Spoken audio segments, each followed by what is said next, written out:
There's a quote from a captured German general, interviewed after the war, that cuts through all the mythology about tanks, aircraft, and infantry tactics. When asked what he feared most about fighting the Americans, he didn't mention Sherman tanks or P-51 Mustangs or Marine Raiders. He said simply, "The artillery. Always the artillery. It was worse than anything we experienced, even in Russia." Coming from a man who'd survived the Eastern Front, where millions died in the largest land battles in human history, that statement is staggering. What made American artillery so uniquely terrifying that hardened German officers, men who'd endured Stalingrad and Kursk, considered it worse than anything the Soviets could throw at them? The answer isn't about one thing. It's about system, abundance, speed, and a fundamental difference in military philosophy that the Germans never fully grasped until it was crushing them. First, understand the sheer scale. American industry produced artillery shells the way it produced everything else in World War II, in quantities that seemed impossible. A single American infantry division in 1944 had more artillery support than an entire German corps. The numbers are almost absurd. American factories were producing over 1 million artillery shells per month by 1943. The Germans, even at their peak, never approached that level. But quantity alone doesn't explain the terror. The Soviets had massive artillery as well. Entire divisions of nothing but guns, thousands of them lined up wheel to wheel for major offensives. What made American artillery different was precision and speed. American forward observers were everywhere. Young lieutenants and sergeants, equipped with radios, positioned with frontline infantry units, watching the battlefield. When they spotted German positions, troops massing for counterattack, machine gun nests, tanks moving up, they didn't send messengers or wait for approval up the chain of command. They called it in immediately. The radio networks the Americans built were revolutionary. Forward observer to fire direction center to gun batteries in seconds. Compare that to German practice, where artillery requests often went up through battalion to regiment to division artillery command, each level reviewing, approving, calculating. By the time German artillery responded, the tactical situation had often changed. American artillery could deliver fire missions in under 3 minutes from initial call.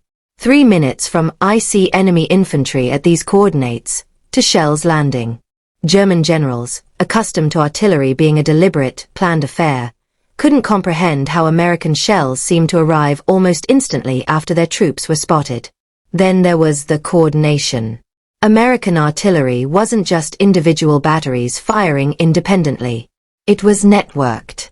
Multiple battalions could mass fires on a single target within minutes.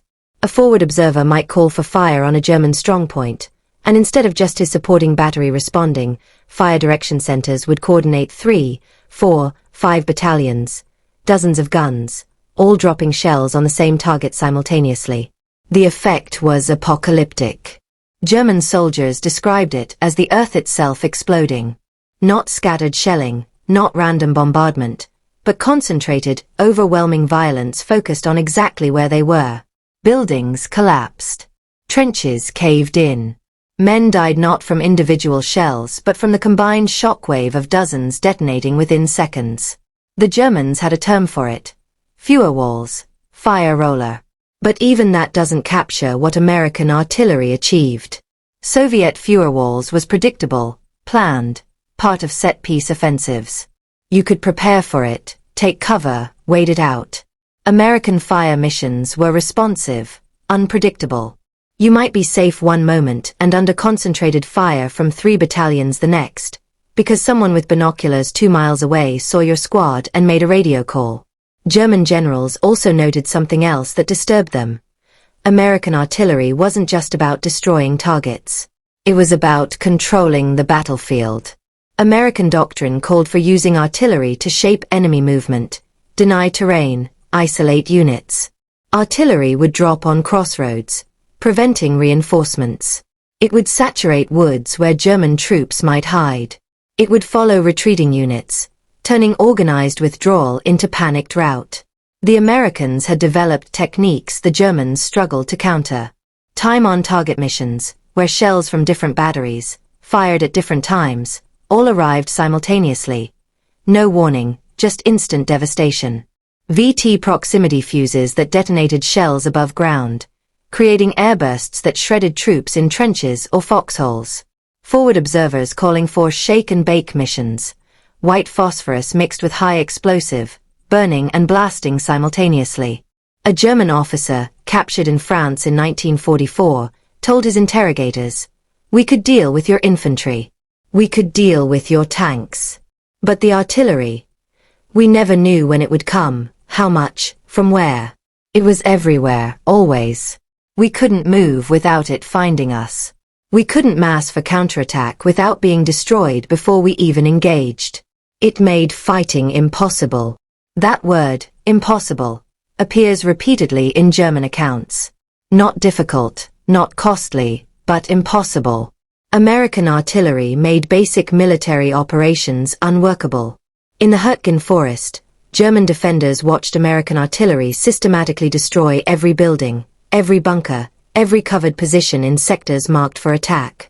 In the Bulge, German units that had achieved surprise and initial success found themselves pinned down by artillery fire so intense they couldn't exploit their breakthroughs.